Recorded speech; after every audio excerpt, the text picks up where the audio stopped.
Dans le Life Mastery Podcast, aujourd'hui, on va t'expliquer pourquoi il y a malheureusement des bonnes chances que tu réussisses jamais à obtenir ce que tu veux. On va aussi voir un moment assez awkward où Guillaume scrape complètement à la fin de l'épisode. Il y a un élément contre-intuitif dans lequel on va t'expliquer pourquoi est-ce qu'il faudrait que tu traites tes prospects comme des enfants. Et on va quand même t'apporter énormément de valeur avec nos méthodes à Guillaume et moi, step by step, pour structurer autant ta vie personnelle que professionnelle pour être sûr que tu atteignes tes objectifs. Sur ce, bon épisode.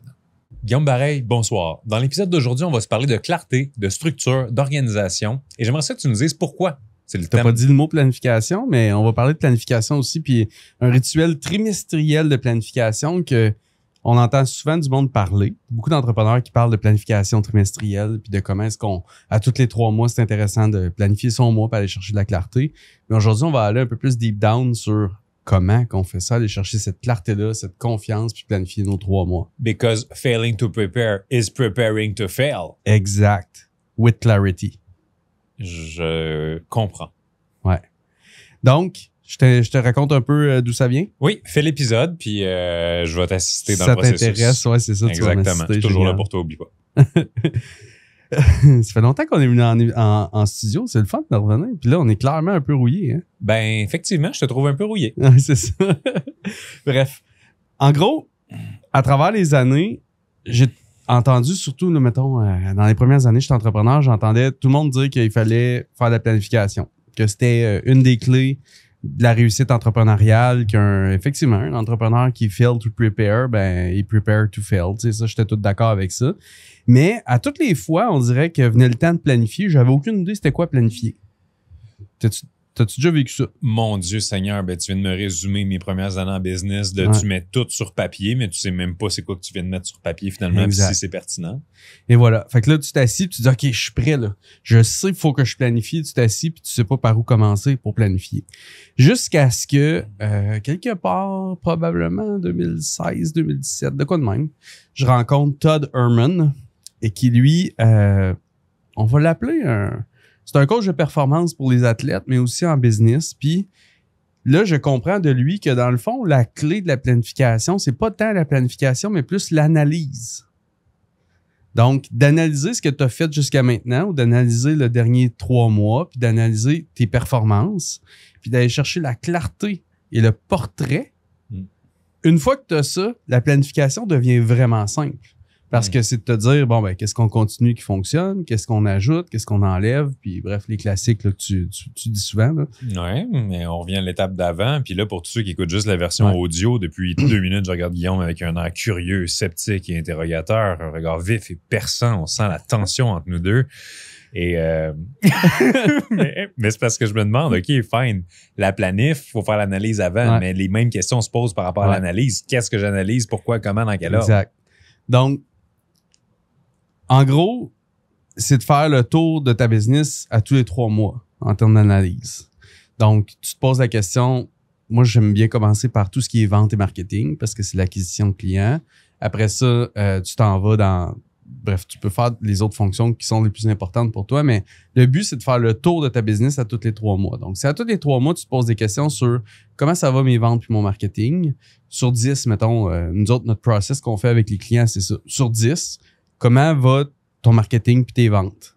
Là, si, mettons, tu as un 7, ben pourquoi tu as un 7? Pourquoi tu as un 6? Pourquoi tu as un 8? C'est qu'est-ce qui fait que... Est-ce que c'est tes offres? Est-ce que c'est ton lead gen? Est-ce que c'est... Puis là, tu fais le tour au niveau du marketing. C'est bon? Ouais, c'est bon. Vas-y. Après ça, tu fais la même chose au niveau des autres fonctions. Donc, tu le fais au niveau de tes finances, tu le fais au niveau de ton équipe, tu le fais au niveau de ton leadership, tu le fais au niveau de tes opérations. Là, tu peux diviser ça comme tu le souhaites, mais en gros, c'est que tu fais le tour de chaque aspect de ta business. OK, mais mettons, je peux-tu te couper avec des questions? ben ou oui. Genre, je te laisse aller jusqu'à demain. Dans le fond, c'est que déjà, OK, tu fais le tour de ton auto-évaluation, mais mettons, t'es RH. Ouais. T'évalues ça comment? Je suis bon en RH? C'est-tu tu vas poser des questions à tes employés ou c'est ta propre perception toi-même de comment ça roule? C'est-tu selon le feedback que tu as? Mhm. Comment tu fais pour déterminer, par exemple, ça se pourrait très bien qu'un entrepreneur se donne 9 sur 10 en marketing. Moi, je rentre dans sa business, je regarde ça puis je fais tabarouette, ton Ouais. marketing il est à chier. Tu sais. Ouais. Moi, je donnerais un 6. Ouais. Ben, en fait, il y a un processus que moi, j'ai développé à travers les années qui est en fait qu'en marketing, la première chose que tu dois te poser comme question, c'est beaucoup au niveau de tes offres. OK? Fait que mes offres, quelles sont mes offres? Puis quelle est la performance de chacune des offres? Fait que souvent, on va se retrouver à avoir des offres qui performent moins bien puis d'autres qui performent super bien. Fait que là, on se retrouve déjà là dans l'analyse à dire, OK, ben j'ai peut-être des offres qu'il faudrait que je double down là-dessus parce qu'ils sont très performantes. Puis il y en a d'autres peut-être qui sont moins performantes que je devrais prendre des décisions pour les améliorer. Fait que bref, au niveau du marketing, les offres. Après ça, le lead gen. Donc, j'ai-tu des leads qui rentrent? Combien j'en ai eu qui sont rentrés? Est-ce que ça a été suffisant pour, ensuite de ça, avoir des ventes qui correspondent à mes objectifs? Puis là, je saute au RH. Mettons que tu es au RH, ben, tu te dis, mes communications, est-ce que ça va bien? Est-ce que mon équipe, j'ai l'impression qu'ils sont bien alignés avec ma vision? Est-ce qu'ils sont mobilisés? Est-ce que l'atmosphère est bonne? Et là, tu te poses plein de questions sur ce qui est important au niveau de chaque fonction. Puis tu te scores sur 10, puis pourquoi? Moi, c'est le plus simple que j'ai vu à travers le temps. OK, ma communication d'équipe est à 6 sur 10. Pourquoi? Ben, honnêtement, on s'envoie des messages partout. Puis j'ai l'impression qu'on s'envoie tous ces messages-là pour rien. Puis franchement, je pense que l'ambiance est un peu négative entre tout le monde puis qu'ils savent pas trop où on s'en va. Clairement, dans mon analyse, qu'est-ce que ça vient de me dire? J'ai une faiblesse que peut-être que dans ma planif, je vais vouloir adresser dans le prochain trimestre. OK. Fait que je comprends le process de l'analyse, des questions que tu te poses, surtout le pourquoi qui est très important, parce que sinon, tu n'as pas nécessairement de données sur lesquelles te baser. Une fois que ça s'est fait. Ouais. Une fois que ton analyse est faite, tu vas te retrouver normalement avec, je sais pas, moi, mettons que tu as 10 catégories importantes dans ta business ou tu en as 7 ou whatever. Là, c'est un peu différent pour chaque personne, mais mettons allons-y de façon très classique, là, marketing, RH, puis système opérationnel, opération. Allons-y avec ça. Fait que tout ce qui est l'opération de la business, le livrable, etc., la production. Bon, prenons ces trois-là. Puis que là, mettons, t'es comme très fort en opération, donc t'es à 8 sur 10. En RH, t'es à 6 sur 10. Puis en marketing, tu te donnes un 6.5, mettons, globalement. Là. Ben, clairement, en ce moment, tu dois te concentrer sur soit marketing et RH. Puis là, ben, tu vas avoir à faire un choix pour le prochain trimestre. On est d'accord? Oui. Dans le sens où, dans le prochain trimestre, tu pourras pas régler tout ton marketing puis toutes tes RH. Sûrement qu'il va falloir que tu prennes des décisions. Fait que là, tu prends soit le plus bas qui affecte le plus toute ta business ou que tu prends le plus important qui carbure toutes les autres. Fait que dans notre cas ici, le marketing serait le premier à régler parce que ça donne rien d'améliorer toute ton équipe si tu fais pas de vente. Fait que là, on se concentrerait là-dessus. Puis là, ce serait ce qui deviendrait en planif notre thème de la planification. Tu me suis-tu? Ouais, je te suis. Make sense. As-tu du sens? Brillant jeune homme. T'as-tu des questions? T'as-tu des affaires que t'es pas d'accord? D'habitude, t'aimes ça? Ben, il y a juste l'affaire que tu parlais de faire ça aux 3 mois. Moi, j'aime mieux au trimestre, là, mais à part de ça, je suis d'accord avec toi. C'est ça. Bref. Je suis plein d'auditeurs en ce moment qui sont en train de calculer des choses dans leur tête. Faites pas le calcul, c'est de l'humour. Puis oui, ça se peut que ce soit de l'humour, même si c'est pas drôle, on le rappelle à notre audience. Ouais, c'est ça. Tu sais, si c'est pas aux 3 mois, c'est pas grave. Ça peut être aux 4 mois. Moi, j'ai fait, pour une des rares fois, je l'ai fait ce matin en partie avec nos clients, puis ça faisait pas encore 3 mois. Donc, ça, c'était intéressant de répéter finalement avant même que le trimestre soit terminé. Mais ça existe un quadrimestre? Non? C'est une vraie... Non? Non. OK. On enchaîne. Ça veut dire 4 mois. J'aurais vraiment pensé à ça tout le reste de l'épisode sinon. Je suis content qu'on l'ait adressé. 4 mois. Okay. Puis, OK, fine, parce que moi, je l'ai vu ton processus d'analyse. Ouais. J'ai pas assisté à l'étape d'après au niveau de la planif, mais justement, tu sais, il y a plusieurs priorités, si on peut dire. Ouais. Puis j'aimerais ça que tu nous parles peut-être du processus de sélection, mais un peu plus en détail, parce que je sens qu'un entrepreneur, tu sais, qui a ton expertise, c'est plus facile pour lui d'être capable de faire. Ben voyons, tu sais, c'est là qu'il faut aller. On le voit clairement, le bottleneck qui est là. Mais un entrepreneur qui commence, qui porte tous les chapeaux, qui n'a pas nécessairement encore une grosse équipe ou qui sont peut-être 1 ou 2 ou 3 dans l'équipe, comment tu fais vraiment pour déterminer c'est quoi mes urgences? Parce que tu sais, le fameux cadran important, urgent, important, non urgent, puis tout ça, c'est dur d'aller les placer au début quand tu sens que ben tout est important. Comment tu ferais? Ben, je vais prendre une page de ton playbook. C'est sûr que le non est une des choses les plus importantes. C'est-à-dire que c'est sûr que dans un trimestre, il va falloir que tu dises non à beaucoup d'opportunités d'amélioration. Il va falloir qu'il y ait beaucoup de choses que tu voudrais mettre dans ta planif, que tu dis non pas tout de suite. Fait que je dirais que moi, une autre des grandes révélations que j'ai eues, c'est que un trimestre, c'est un thème. Donc, exemple, comme là, ce serait vente et marketing, OK, où on pourrait lui donner quelque chose de plus cool comme nom, là. Mais le point, c'est que le prochain trimestre a un thème et ce thème-là a 1 à 3 projets majeurs maximum en lien avec le thème.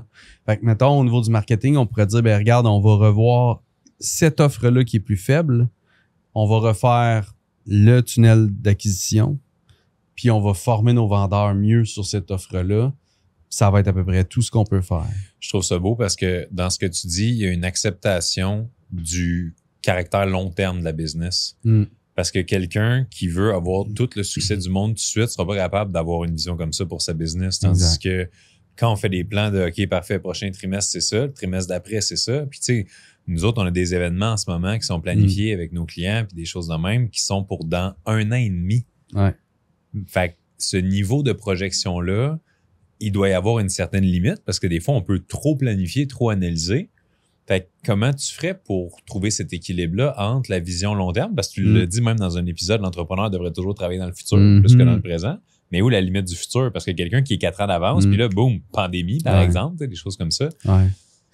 Ben, je pense, en fait, je vais répondre ce qui monte en ce moment, c'est que moi, ma préoccupation n'est pas tant, mettons, sur 1 an et demi ou 2 ans ou 5 ans.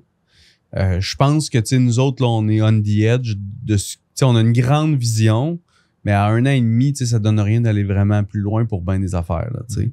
Fait que je pense qu'on est sur la limite en termes de durée, étant donné que tout va tellement vite, les choses changent tellement rapidement. Mais, ce que j'allais dire, c'est beaucoup plus, je pense, de passer d'une vision hebdomadaire et mensuelle à une vision trimestrielle.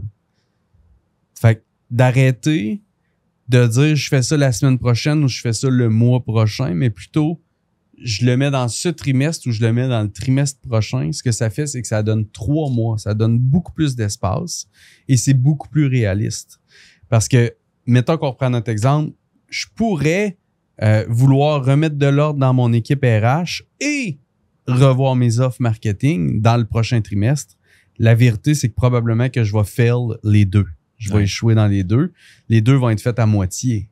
Fait que je suis bien mieux de dire, regarde, le prochain trimestre, je suis ma plus grosse roche, 80% du temps que je vais mettre.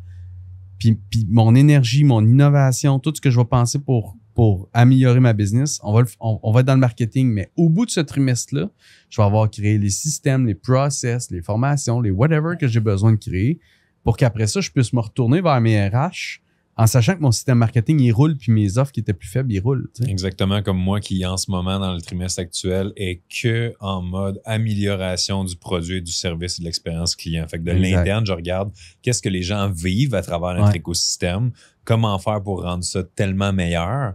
Puis là, quand je vais avoir atteint les objectifs que je veux atteindre par rapport au niveau puis au standard que je veux, ça va être beaucoup plus logique que j'aille en développement des affaires, que j'aille créer des partenariats stratégiques, que j'aille recruter des affiliés puis que je me mette dans mode expansion.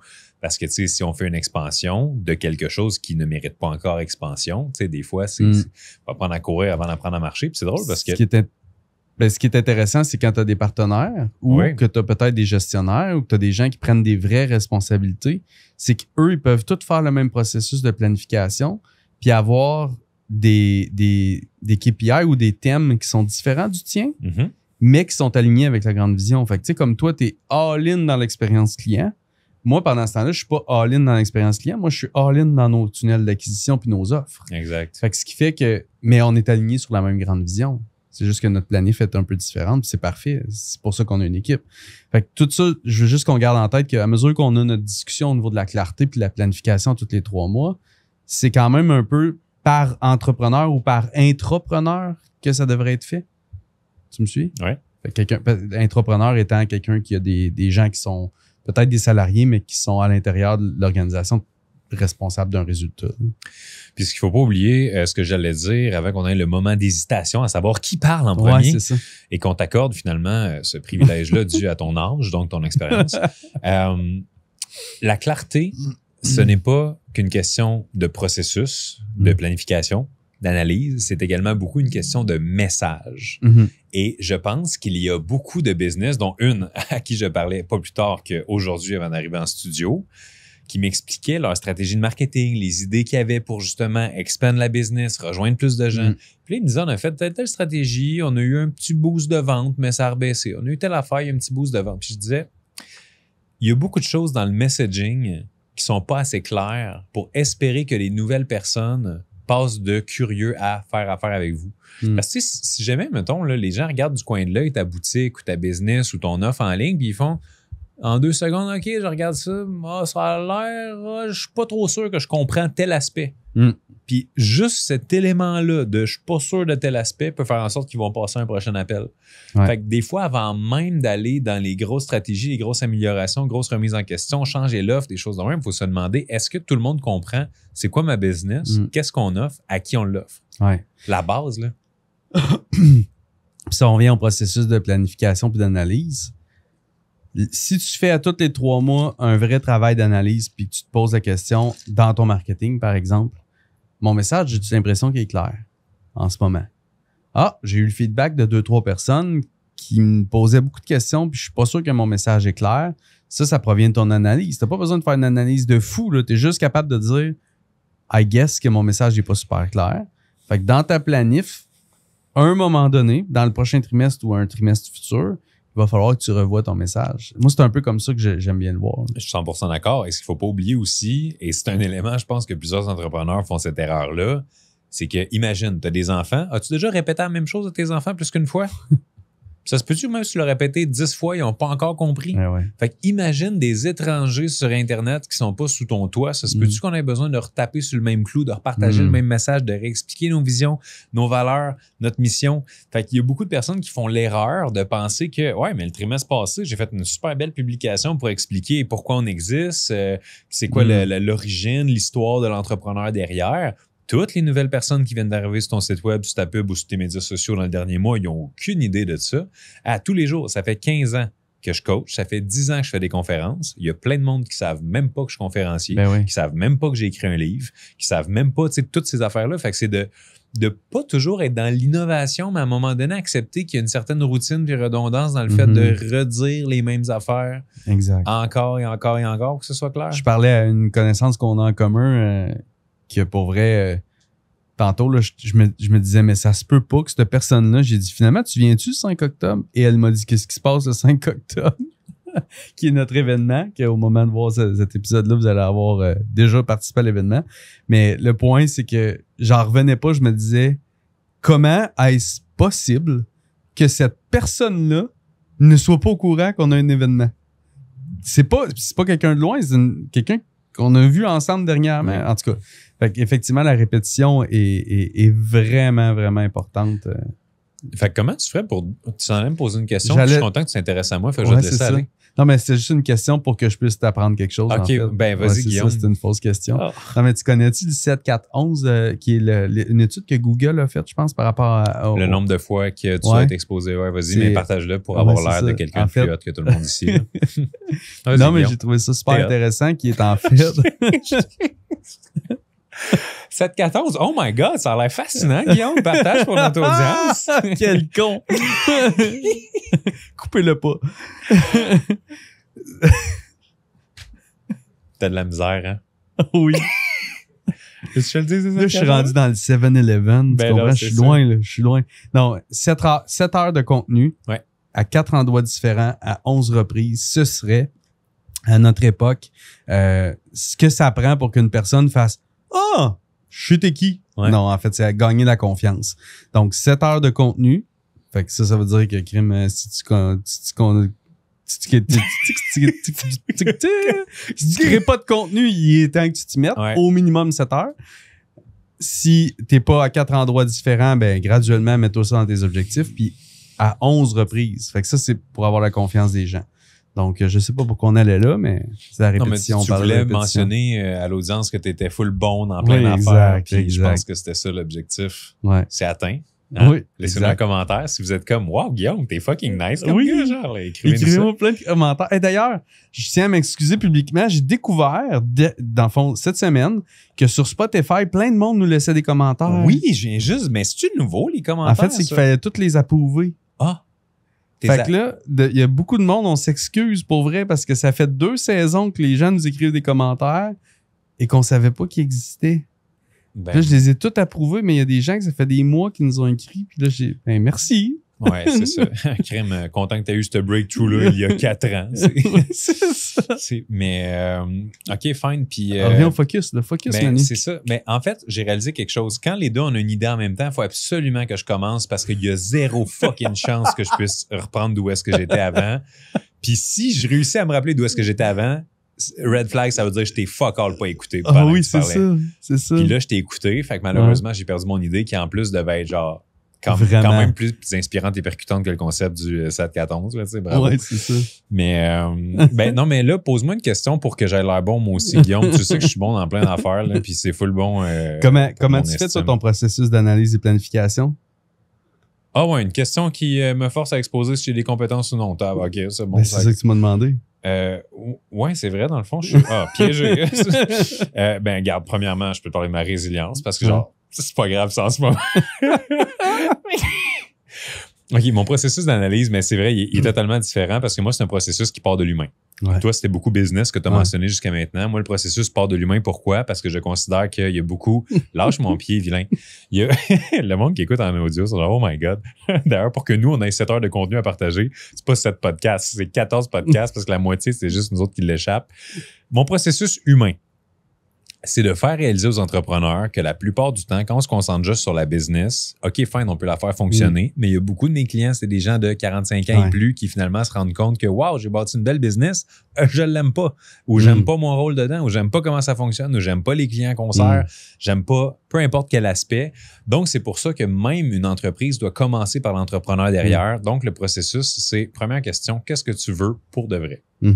C'est la question qui paralyse le plus de mes clients parce que c'est une question qui a l'air toute simple. Puis elle est tellement simple qu'on se dit, on prend pour acquis qu'on le sait en fait. Ah ouais, je sais pas mal ce que je veux. OK, non, mais vraiment, qu'est-ce que tu veux? Puis souvent, quand le monde va réussir à répondre, ce qui est vraiment pas tout le temps le cas, ils vont donner une réponse qui manque de clarté. Et ce qui est intéressant là-dedans, c'est que si je te dis je veux une belle relation, ou si je te dis je veux une magnifique relation, ça ne donnera pas du tout les mêmes résultats. Mais si je précise, c'est quoi une magnifique relation? Ça va être totalement différent de ta vision d'une magnifique relation. Donc, ce que j'ai observé, c'est que les gens qui manquent de clarté par rapport à ce qu'ils veulent, et c'est pas juste en affaires, ce qu'ils veulent au niveau de leur santé physique, au niveau de leur santé psychologique, au niveau de leurs relations interpersonnelles, au niveau de leurs finances, ce qu'ils veulent manque de clarté. Et dans ce temps-là, ce que ça crée comme effet, qui est assez pervers, on va se le dire, c'est de pourchasser des opportunités qui sont des opportunités potentielles. Ce que je veux dire par là, si tu as l'impression de savoir ce que tu veux, tout peut sembler être un moyen pour l'atteindre. Tandis que si tu sais exactement et précisément ce que tu veux, c'est plus facile d'écarter beaucoup de ces moyens potentiels-là parce que tu te rends compte que ça ne donnera pas ce que tu veux. Ouais. Fait que lâche pas Manu, t'es bon. Merci. Ben, c'est ça. J'aimerais ça que tu arrêtes de parler pour les 20 prochaines minutes. Je t'ai juste testé. Alors, hey, tu sais, hein, moi, je suis dans une zone de danger, là. Fait que, en plus, c'est vrai que j'étais bon, Guillaume.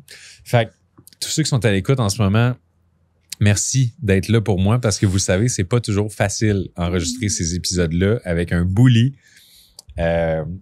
Bref. On a 2 saisons pour prouver que c'est toi le bully. C'est tellement vrai en plus. Hein, reviens à tes opportunités. Ouais. Tout semble être une opportunité d'aller vers ce que tu veux si c'est pas clair. Fait que c'est facile d'accepter n'importe quoi. Puis le problème là-dedans, c'est que souvent, quand on accepte une opportunité qui correspond, mettons, à 85% à ce qu'on pense vouloir, c'est facile de se dire, c'est ça la vie. C'est là qu'on se résigne. C'est là qu'on se résigne à une correcte business qui roule, qui a un popé cash flow au lieu de vraiment ce qu'on voulait, qu'on accepte une relation dans laquelle c'est comme, tu sais, elle fait pas chier, je la fais pas chier. Fait que, tu sais, ça va être ça, tu sais. Puis je trouve que c'est très dommage parce que la vie peut être une aventure, la vie peut être extraordinaire, la business peut être fascinante. Tu sais, tu prends 2 situations. Mettons, prends notre business actuel, là, ne change absolument rien sauf un détail et c'est le fait que les clients qu'on coach, on est moins connecté avec eux parce qu'on trouve moins qu'ils sont, mettons, comme tu dis tout le temps, cool, high vibe, des bonnes personnes avec qui on rit. la même business, mais on change un tout petit peu le type de clientèle, puis toi puis moi, on est moins heureux, c'est sûr. Fait que c'est pour ça que donc, dans ce cas-là, c'est parce que, mettons, je prends ta logique que j'adore, by the way. J'ai longtemps roulé en pensant savoir ce que je voulais, mais ce que je voulais vraiment, c'était pas si clair que ça.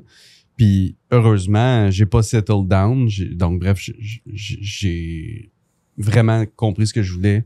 Puis j'ai testé les limites. Puis des fois, je suis revenu un peu plus bas parce que, mettons, voyager beaucoup, ben moi, j'aime ça, mais j'aime ça tout seul à la maison tranquille. Bref, je reviens. C'est parce que on sait très bien ce qu'on veut comme client, c'est-à-dire des entrepreneurs d'expérience qui ont minimum 2 ans, minimum temps de revenus, mais qui vont aussi à des multiples millions, puis qui ont des real business. Là, puis ça roule vraiment, puis ils ont des vrais enjeux parce qu'on va pas en bas de ça. Ça fait que, quand on est avec eux dans des retraites, dans des expériences, on trippe au bout. Puis, pour préciser qu'est-ce qu'on veut et non pas juste être dans l'illusion de savoir qu'est-ce qu'on veut, faut ajouter la question d'après qui est pourquoi je veux ça. Puis souvent, dans des livres comme le livre de Simon Sinek, de Starts with Why, des choses de même, ben on pense qu'il faut trouver un big why. J'ai tendance à beaucoup plus aller dans l'optique de faut que tu trouves 80 why. C'est pas juste la grande raison qui te donne les larmes aux yeux, mais le plus de raisons possibles qui te donnent les larmes aux yeux. Parce que si je te dis, OK, pourquoi tu veux être en santé? Ben, comment, je veux être en forme plus tard pour jouer avec mes petits-enfants. Parfait. Mais en plus, je veux me sentir sexy, je veux être énergique, je veux être capable de monter une montagne quand ça me tente, je veux pas être essoufflé quand j'attache mes souliers, je veux me sentir bien dans ma peau, je veux inspirer de mon leadership, je veux que mon corps physique représente ma force psychologique, Puis là, toutes ces raisons-là, tu les additionnes. Donc, dans les moments de faiblesse, dans les moments de doute, de vulnérabilité, de fatigue, où est-ce que c'est plus difficile de faire un choix en cohérence, bien là, tu te rappelles de 26 raisons au lieu de te rappeler d'une seule raison.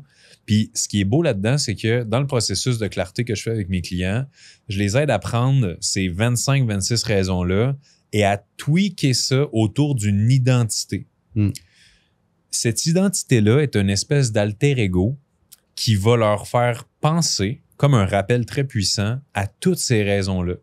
Fait que si, par exemple, tu associes 26 raisons de vouloir être en shape à un alter ego qui, pour toi, pourrait s'appeler, mettons, Superman ou King Kong ou peu importe, Rocky, tu sais.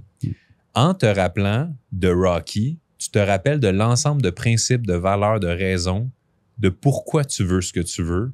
Et c'est comme si tu as juste à te rappeler d'un élément clé qui est cette identité-là pour aller revivre en quelque sorte ces émotions-là. Parce que si je te dis, rappelle-toi de tes 26 raisons en tout temps, tu sais, c'est dur de te les rappeler puis de les énumérer. Donc, de partir de ça, ça aide à simplifier le processus de cohérence. Puis souvent, ce que je vais dire avec mes clients, c'est de, si tu veux que quelque chose fonctionne bien, réduis-le à sa version la plus simple. Parce que, tu sais, Einstein le disait, si tu veux expliquer la métaphysique, puis tu perds le monde dans des mots savants, puis tout ça, ben au final, t'es pas bon pour l'expliquer. C'est si t'es capable de l'expliquer, puis un enfant de 4 ans le comprend, que là, t'es bon pour l'expliquer, puis tu maîtrises vraiment ton sujet. Mais c'est la même chose pour la maîtrise de soi. Si, pour définir ce que tu veux dans ta vie pro, dans ta vie perso, ça te prend des explications de long en large, puis tout ça, ben bonne chance pour t'en rappeler, bonne chance pour l'incarner. C'est fou parce que j'ai pris pour acquis que ça avait été fait par les gens en tout ou en partie au moins, avant de rentrer dans le podcast puis en parlant de business. Mais ce que tu viens de dire là, pour moi, c'est le prérequis numéro 1 avant même de penser planifier la business. Parce que si, par exemple, ce que tu veux vraiment, c'est de créer une business pour être un nomade, mettons. OK? Ou comme un de nos clients, partir 1 mois en moto sur un coup de tête, puis quand même aller dans un café une fois de temps en temps pour faire tes quelques meetings, parler à ton équipe, mais tu repars en moto après. Versus, je veux être au Québec, sédentaire, on va dire plus, avec une grosse maison, puis c'est complètement différent. Déjà, juste cet aspect-là, là, je vois pas plus deep que ça, on se comprend dans les grands principes. Ça fait que ta business et les décisions que tu vas prendre, ça va être complètement différent. Ben oui. Ça va être la différence entre est-ce que je sacrifie un week-end pour augmenter le chiffre d'affaires ou je sacrifie le chiffre d'affaires pour avoir mon week-end. Exact. Mais c'est des décisions qu'on doit prendre. Ben oui. C'est pas de les prendre par défaut à cause de ce que la business exige de nous. C'est à nous de décider qu'est-ce qu'on exige de la business. Parce que la journée où est-ce que tu te dis, comme une de nos clientes justement qui disait, elle quitte le bureau puis elle dit à son équipe, écrivez-moi s'il y a quoi que ce soit. Tabarouette, tu te demandes après ça pourquoi le monde t'écrive quand il y a quoi que ce soit. C'est ça. Nous, c'est le contraire. On quitte le bureau, on est comme... Tu m'as demandé, on s'en va en retraite bientôt. J'ai adoré, puis d'ailleurs, tu le fais tout le temps. Puis moi, je le fais moins parce que c'est moins moi qui négocie ça, on va dire. Mais tu m'as dit, on irait dans une retraite ensemble, telle date, telle date, telle date. c'est sûr que ça nous prend notre dimanche cette fois-là parce qu'on part dimanche, lundi, mardi. Donc, ça nous enlève une journée avec notre famille. T'es-tu OK avec ça? Puis je trouvais ça super intéressant parce que ça veut dire, tu sais, on le sait tous les deux que c'est quand même très peu négociable, ça. Nos samedis, dimanches, nos moments en famille et tout. Puis là, cette fois-là, c'est OK de le faire. On a dit les deux, ouais, c'est correct. Là, c'est loin, on peut avertir tout le monde, c'est bien correct. Mais c'est le fun d'avoir ce thinking-là de dire que 99% du temps, c'est non négociable. Il n'y a rien qui se passe ces journées-là. Oui. Cette fois-là, c'est correct, on s'est validé. Puis je fais du coq à l'âne, mais j'ai fait un exercice très similaire à ce que tu as proposé au niveau personnel, au niveau des valeurs puis de l'identité, puis de ce que tu veux dans la vie puis tout. C'est bon, parce qu'on n'a pas encore parlé des valeurs. On ira peut-être là après. Ouais, c'est ça. Je vais te redonner le micro après. Mais dans mon bureau, si vous m'avez déjà vu faire des vidéos, il y a des cadres spécifiques, puis il y a un gorille en or dans mon bureau. Puis moi, dans le fond, j'avais été jusqu'à matérialiser dans mon bureau, l'environnement où je suis souvent, une représentation de l'identité que je voulais incarner. Le gorille en or, d'ailleurs, un gorille, c'est très protecteur, c'est très familial. Fait que moi, ça, c'est le papa en moi, très protecteur. Très poilu aussi. Très poilu aussi. C'est ce que ça représente. J'ai un cadre, je les ferai pas toutes, mais j'ai un cadre qui est un Mustang, pas une Mustang, un Mustang, un cheval, qui est un cheval sauvage très libre. Donc, la liberté. J'en ai un autre qui est une représentation de la connexion à l'univers, donc pour représenter ma spiritualité. Puis comme ça, j'en ai 5 ou 6 qui représentent l'identité puis qui sont des visuels super intéressants. Fait que si vous faites qui je veux être ou ce que je veux dans ma vie aussi, les pourquoi, puis que ça s'incarne tout dans une identité, c'est intéressant aussi de le rendre visuel, de le rendre accessible. Puis sais-tu quoi? C'est drôle, hein, parce que la majorité des gens que je vois ne pas obtenir ce qu'ils veulent ont peut-être même pas osé demander ce qu'ils veulent à la vie, aux autres, à l'univers. Les gens se mettent eux-mêmes des limites en pensant qu'ils ne sont pas rendus là, ils ne méritent pas ça, alors que c'est fascinant de voir à quel point des portes s'ouvrent. Puis je vais te donner un exemple super concret, là.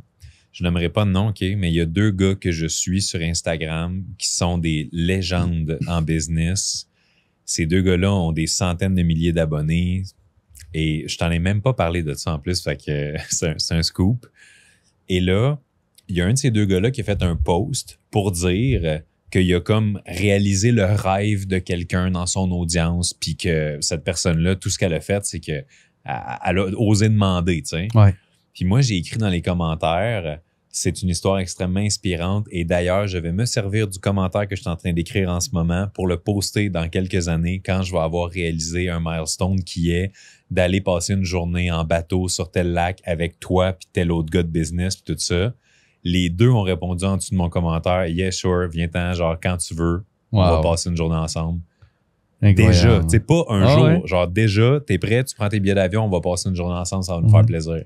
Ça s'est matérialisé on the spot. Incroyable. Là. Moi, j'avais un exemple inverse que là, j'étais pas sûr que je voulais dire, mais je vais le dire, que j'ai vu, moi, quelqu'un qui cherche... en fait, c'est une de nos clientes. Elle cherche des setters. Ouais. OK? Et il y a quelqu'un qui a écrit un commentaire tout à l'inverse de toi. « Oh, wow! Quelle opportunité que je ne suis pas encore prête, mais que j'aurais tellement aimé pouvoir... » Et moi, je me suis dit...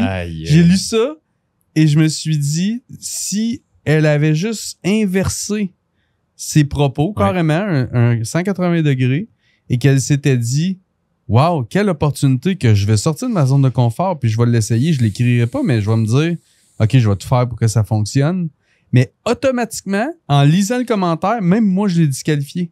Parce qu'elle s'est disqualifiée elle-même. Le monde se disqualifie constamment. C'est ça qui est fou. Tu sais, il y a une différence aussi entre avoir l'humilité de reconnaître à quel niveau tu es puis de comprendre, tu sais, tes limites par rapport à ta compétence, tes connaissances puis tout ça. Mais effectivement, il y a beaucoup de personnes qui se donnent même pas le droit d'oser demander ou qui vont s'auto-saboter d'une manière ou d'une autre. Puis, tu sais, je pense qu'à un certain niveau aussi, les gens sont prêts à mentorer, sont prêts à aider, sont prêts à accompagner, guider. On veut voir le monde réussir. Là. Tu sais, c'est ça qu'on fait notre business. C'est littéralement, on réussit en aidant les autres à réussir. Ouais, exact. Faut juste pas se limiter. Fait qu'on revient à ton processus. Là. Ce que tu veux vraiment. Ouais. Ce que tu veux vraiment, pourquoi tu le veux vraiment, Puis ensuite de ça, c'est d'aller mettre en place l'identité qui résume ça pour être capable d'avoir des ancrages qui sont forts. Ouais. Comme moi, tu vois, j'ai une de mes identités qui est justement King Kong. J'ai une autre de mes identités qui est Einstein. Ça, c'est celle au niveau de mon développement, mon évolution, mes connaissanses. Moi, j'ai Yoda. C'est bon, ça. Ben, c'est plus adapté aussi. Pas mon look, t'allais dire toujours? Ben, regarde, prends l'élément qui te fera le moins mal. Puis, quel con. Non, mais c'est la sagesse puis tout ça. Fait que j'ai une autre identité qui est le propriétaire de l'univers. Parce que quand t'es... Puis cette identité-là, je l'adore. Parce que quand t'es le propriétaire de l'univers, ben, basically, les arbres, le ciel, les buildings, tout t'appartient. Mais quand tu reçois des gens que tu es hôte chez toi, t'es propriétaire, c'est bienvenu. Si vous avez besoin de quoi que ce soit, c'est une vibe qui est complètement différente parce que c'est une vibe dans laquelle tu as et tu es prêt à accueillir pour offrir, tu sais. Fait que moi, d'avoir cette vibe-là fait en sorte que je vais aller dans un événement jet set dans lequel je suis le plus cassé de la gang, puis je vais quand même me sentir comme le propriétaire qui accueille les gens, qui est au devant d'eux, qui se présente, qui serre les mains, puis que s'il y a quoi que ce soit, faites-moi signe, tu sais. Elle était écœurante, celle-là, by the way. Parce que, en plus, ça fait comprendre que littéralement, l'abondance est accessible partout. Tu sais, on peut, moi puis toi, aller dans n'importe quelle ville du monde en ce moment, puis visiter de nombreux buildings, aller dans de nombreux parcs, aller dans de nombreux endroits dans ces villes-là et profiter de cette abondance et de la nature puis ça nous a coûté zéro. Mais pourtant, on va se sentir les plus riches au monde. Bref, fait que je l'adore. Mais par rapport à la richesse aussi, je veux faire un parallèle et c'est que souvent, la richesse est proportionnelle à quel point tu es près du niveau dont tu as besoin pour être réellement heureux. Et quand je parle de niveau, je parle pas seulement financièrement. Si quelqu'un, par exemple, veut être à un niveau 10 physique et il est à 10 dans sa perception, il est plus riche par rapport à cet aspect-là que la personne qui, justement, veut être à 15, mais se sent à 12. Donc, la personne se sent à 12. Techniquement, elle est plus en shape que l'autre à 10, mais elle est moins riche parce qu'il y a un gap. Fait que quand tu rentres dans une place où est-ce que, par exemple, tu fais moins d'argent que quelqu'un qui est là, mais cette personne-là est avide de plus, elle va se sentir plus pauvre que toi qui fais moins d'argent, mais qui a comblé tes besoins et ce que tu as vraiment besoin pour être heureux. Parce que j'explique souvent à mes clients la raison pour laquelle je me sens libre, dans l'abondance, riche, tout ça, c'est parce que je veux plusieurs choses, mais je n'en ai pas besoin. Parce que tout ce dont j'ai besoin est déjà réglé. Physiquement, ce que j'ai besoin, mentalement, émotionnellement, relationnellement, en termes d'expérience, puis tout ça. Alors, tout ce qui me reste, c'est de jongler avec la zone d'inconnu, d'incertitude. La zone qui crée un thrill aussi de je vais-tu l'avoir, je vais-tu pas l'avoir. Mais si je l'ai pas, c'est jamais j'ai pas ce que j'ai pas ce que j'ai besoin pour être heureux. Non, ça, c'est déjà réglé. C'est une clé majeure de couple, sans passant aussi, hein. Tout à fait. Moi, ma blonde, le jour où on s'est dit, sais-tu quoi? Je pense qu'on a réalisé un et l'autre qu'on n'a pas besoin l'un de l'autre, mais qu'on fait le choix d'être ensemble. Ça a été un gros chiffre dans notre couple, en fait. Là. Comme ça, tu montres que c'est une décision que tu prends encore et encore et encore exact, en pleine conscience. C'est ça. Le point, c'est ça, c'est que tu la reprends constamment. Exactement. Comme moi et toi, on se dit tout le temps, ben, je te le dis souvent. Ben, c'est non, ça. mais on se l'est dit dès le début. Moi, j'ai besoin de toi tu me veux. C'est ça. J'allais dire quelque chose de pertinent, tu l'as tout déformé, ça veut plus sortir de ma bouche. Guillaume, ce que tu viens de dire, je sais pas si on va le garder. Oui, ben oui. Donc, mon point, c'est qu'on s'est dit dès le début qu'on n'avait pas besoin l'un de l'autre, mais qu'on fait le choix d'être ensemble. Exactement. Alors, c'est ça. Donc, Je t'ai encore coupé ton idée, hein? Oui, mais c'est correct parce que c'est bon qu'on fasse ça à deux, ce podcast-là. Donc, l'étape suivante, une fois qu'on a... Ouais, non, je fais semblant de savoir où c'est que je m'en vais. Tu sais que tu commences à me connaître après 3 saisons. Ce qu'on veut, il faut ce qu'on veut, pourquoi on le veut. Ah oui, c'est ça. Fait que là, une fois qu'on a défini l'identité, puis l'étape d'après, c'est de trouver quelles habitudes supportent ou nuisent à l'identité que j'ai voulu créer. Fait que si tu te dis, OK, parfait, j'ai créé mon identité King Kong pour le physique, est-ce qu'en ce moment dans ma vie, le King Kong aurait des habitudes que moi, je n'ai pas encore instaurées? Et est-ce que actuellement j'ai des habitudes que King Kong, il les aurait pas, tu sais? Là, vous comprenez, c'est très imagé, mais je suis sûr que vous me suivez en ce moment dans les exemples. Alors, l'important, c'est pas de commencer à révolutionner sa vie en disant c'est quoi toutes les choses qu'il faut que je fasse à gauche, à droite, parce que des to-do lists, il y en a à l'infini et on ne réussira jamais à passer au travers de tout. Alors, il faut prioriser. Donc, d'aller voir quelles sont les habitudes qui vont avoir les plus gros et réels impacts sur les résultats que je veux, éliminer la prioritaire, ajouter la prioritaire. Et ce que ça nous donne concrètement, c'est 2 choses. qui doivent être modifiés au niveau comportemental par pilier. Par exemple, l'habitude à intégrer et à éliminer au niveau physique, l'habitude à intégrer et éliminer au niveau relationnel, ensuite au niveau business et on and on par rapport aux autres différentes sphères de vie. Moi, j'appelle ça les DEEP, les départements d'évolution et d'entretien continu, permanent en fait. Sinon, ça fait DEEC, qui est pas tout à fait le même acronyme. Donc, fait que les DEEP, comme ça, c'est des choses qu'on doit se résigner à, comme un jardin, se dire, je vais l'entretenir encore et encore, je n'arrêterai jamais. Puis c'est pour ça que j'aime beaucoup la notion d'habitude plutôt que de to-do list. Parce qu'une to-do list, c'est toujours à repenser comment je vais faire pour la semaine prochaine, le trimestre prochain, avoir des nouveaux résultats. Tandis que les habitudes, ce qui est le fun, c'est qu'une fois que tu es place dans ton horaire, que tu sais qu'il te donne des résultats que tu veux, ben, t'as juste à laisser la vie aller pratiquement. Tu sais, moi, tu regardes mes semaines, là, semaine 1, semaine 2, semaine 42, ça se ressemble en tabarouette les semaines. Puis c'est ce qui est le fun, c'est que c'est pas, ça se ressemble tout le temps, donc c'est plate, c'est routinier. Ça se ressemble tout le temps parce que c'est exactement ce que je veux. Exact. Mais ça, il faut le définir d'avance. Est-ce que tu analyses et planifies ou révises ça, mettons, à tous les trimestres, pas mal aussi, à peu près aux 3 mois? Ou? Je vais pas y aller avec une durée fixe dans un time frame. Je vais y aller avec, premièrement, ma connaissance de mon passé. Fait que si jamais je me rends compte qu'à chaque temps de temps, je commence à plafonner au niveau entraînement, ben ça se peut que ma revision de planif et de structure au niveau santé, elle se fasse pas au trimestre, mais elle se fasse aux 8 semaines, si je sens que c'est ça que j'ai besoin. Par contre, les ajustements business plus majeurs en termes de vision, alignement puis tout, ça se peut que j'aime tellement focusser pendant des longues périodes que ce soit plutôt aux 6 mois qu'au trimestre, mettons. Au niveau relationnel, ben je vais aimer ça regarder sur 1 an. Comment je veux que ma prochaine année ressemble, tu sais, je veux-tu organiser ma Saint-Valentin comme ça, je veux-tu organiser mon temps des fêtes comme ça, puis là, j'aurai tendance à faire ça sur 1 an, puis voir après ça, évaluer comment j'ai trouvé mon année, puis ensuite faire les ajustements requis pour l'année suivante, par exemple.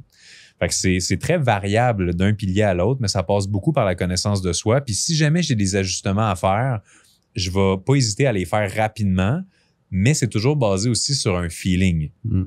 Puis pas un feeling spontanément de « Ah, matin, j'ai pas le goût de m'entraîner, fait qu'il faut que je refasse ma structure. » S'il y a un feeling négatif qui perdure dans le temps, peu importe que ce soit fatigué, pas fatigué, pressé, pas pressé, en retard, pas, dans le stress, pas dans le stress, s'il y a un feeling qui est récurrent, là, je vais avoir tendance à adresser la situation parce que je considère que la réelle richesse dans la vie, c'est comment tu feels. Parce que t'as beau avoir tout, si tu feels pas bien, t'as rien. Tu sais? Exact. Fait que je suis très, très à l'écoute de mon ressenti par rapport aux gens qui m'entourent, par rapport aux opportunités qu'on me présente.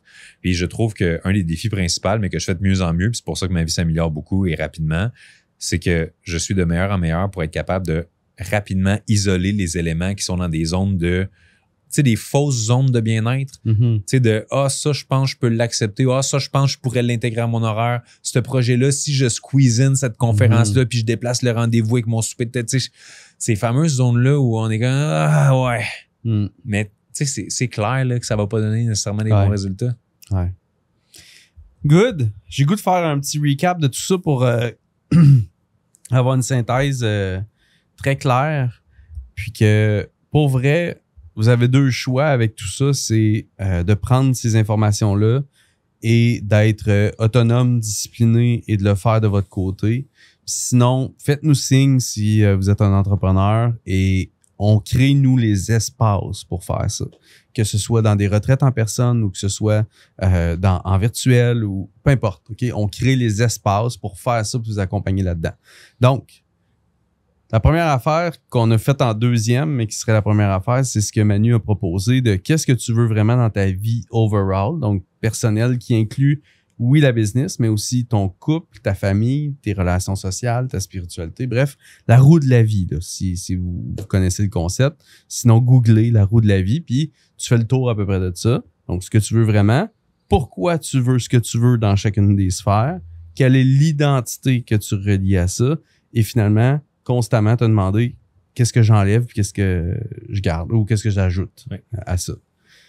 Ça, c'est le premier step pour que toi, comme être humain, tu aies la bonne direction, ta bonne vision personnelle. Ensuite, puis ça, ben, tu le fais... moi, je proposerais de commencer au trimestre, puis tu verras comment... Moi, je journal beaucoup, fait que je suis toujours en train de réviser mon niveau de satisfaction par rapport à mes journées, littéralement, puis ce qui fait que, d'un point de vue personnel, j'ai tellement fait de travail par les années passées que maintenant, c'est tellement juste des tweaks tout le temps. Fait que bref. Et après ça, tu fais au niveau business, tu fais l'analyse de chacun des piliers de ta business, chacune des fonctions qui est importante. Donc, marketing, vente, RH, leadership, communication, opération, technologie, finance. Et tu mets tout ce qui te concerne et tu évalues les principaux éléments de chacun des piliers. Et tu te notes sur 10 et pourquoi. Donc, 6 sur 10, pourquoi? 7 sur 10, pourquoi? 10 sur 10, pourquoi? Puis tu fais ça à tous les 3 mois. Tu analyses en premier. Puis, selon tes scores, tu identifies ce qui est le plus urgent selon ton stade de croissance. Donc, c'est sûr que marketing, ça va être probablement le plus important si c'est faible. Vente, la même chose. Ensuite de ça, dans tes systèmes, tes RH, bref, les leviers qu'on a déjà parlé dans les autres épisodes. Et tu prends des décisions, puis tu planifies un trimestre à la fois, un thème à la fois, 1 à 3 projets majeurs, puis tu roules avec ça. Yes. Clarté, confiance, Puis, simplicité. moi, l'élément d'aujourd'hui, si je peux taper sur un clou une deuxième fois pour être sûr que ça rentre, c'est vraiment si vous manquez de clarté par rapport à ce que vous voulez comme résultat, tout va sembler être une opportunité tentante. Ouais. Si je te dis, hey, j'aimerais ça faire plus d'argent, n'importe quelle opportunité de faire plus d'argent va pouvoir immiscer, prendre une place dans mon horaire qui peut être vraiment dangereuse finalement parce que notre temps, c'est notre ressource la plus précieuse. Ouais. Tandis que si je sais que je veux faire 100 000 de plus en travaillant pas le week-end, tout en étant capable de me déplacer dans le monde puis de continuer à faire le même argent, en impliquant quelqu'un d'autre que je dois gérer à distance, tu sais, là, ça va devenir plus clair les opportunités à saisir. Fait que c'est vraiment la première étape. Ouais. Parce que, mettons, ouais, c'est ça. J'allais dire, moi, j'ai eu l'opportunité, mettons, d'un voyage d'affaires, comme tu as eu dernièrement toi aussi. Mais parce que je sais très bien que je veux aller en famille pendant l'automne, Exact. c'est un non. Le voyage d'affaires, il cadre pas, mais c'est brillant, là. C'est un méchant bel objet brillant, là. J'aimerais ça y aller, là. Ah, je te comprends. Je me suis fait inviter pour aller en voyage en Colombie, tout payer pendant une semaine, faire des conférences, tout le kit. Mais j'étais comme, OK, mais pendant ce temps-là, moi, je passe pas de temps avec ma blonde. Je suis pas avec toi pour travailler sa business et tout. Fait qu'à un moment donné, tu sais, même ce qui est tentant, faut réaliser que ça nous nuit d'une certaine manière si c'est pas parfaitement aligné. Puis quand tu commences, tu sais, comme dans n'importe quoi dans la vie, tu as 18, 19, 20 ans, tu sais, dis oui à tout ou presque parce que faut que tu bâtisses ton expérience, tes compétences, puis à la limite, il faut que tu apprennes à te connaître. Puis pour ça, vis, tu sais, t'as pas le choix. Tandis que là, à un certain niveau, c'est ça, à un moment donné, l'art de dire non devient beaucoup plus important, puis c'est vraiment d'avoir des beaucoup plus belles opportunités. Donc, je vais vous laisser sur il y a rien comme avoir des poules pour réaliser que tu veux pas de poules. C'est bon. Je le savais. Je voulais juste voir ta réaction. Moi, j'ai longtemps dit que je voulais des poules. J'ai eu des poules. Finalement, je sais très bien que je veux plus jamais de poules. C'est intéressant, ça, quand même. Tu finis notre épisode comme ça. Ah oui, c'est parfait. J'ai appris récemment qu'il y a des poules pondeuses puis il y a des poules pour manger. C'est moi qui t'ai appris ça, d'ailleurs. Ah oui, c'est ça. Tu sais, ben oui, je me demandais c'est qui l'expert en poules dans mon environnement. Ouais. OK. Super. Hey, tous ceux qui ont la tolérance de se rendre jusqu'ici, merci beaucoup d'avoir été avec nous pour le Life Mastery Podcast. On s'excuse pour Guillaume et de rien pour mon contenu. Pour la meilleure façon de nous remercier et de contribuer à cette belle mission-là qu'on a, c'est bien sûr de partager l'épisode, laisser une évaluation 5 étoiles et parlez-en tout simplement autour de vous. Envoyez l'épisode en privé dans les DM de quelqu'un en qui vous voyez beaucoup de potentiel qui est en affaires. Et évidemment, comme toujours, si jamais vous avez aimé l'épisode mais vous voulez encore plus de ressources, écrivez-nous en privé le mot podcast sur Instagram, sur le Life Mastery Universe et on va vous envoyer un guide avec plein de ressources pour vous aider dans vos business. Et bien sûr, des recommandations de lecture et autres choses comme ça qui peuvent contribuer à votre succès. Merci tout le monde. Maintenant, on va vous répondre sur Spotify. Maintenant qu'on sait qu'il y a des commentaires. Guillaume va vous répondre sur Spotify. Mylène va vous répondre sur Spotify. Léa va vous répondre sur Spotify. Salut là!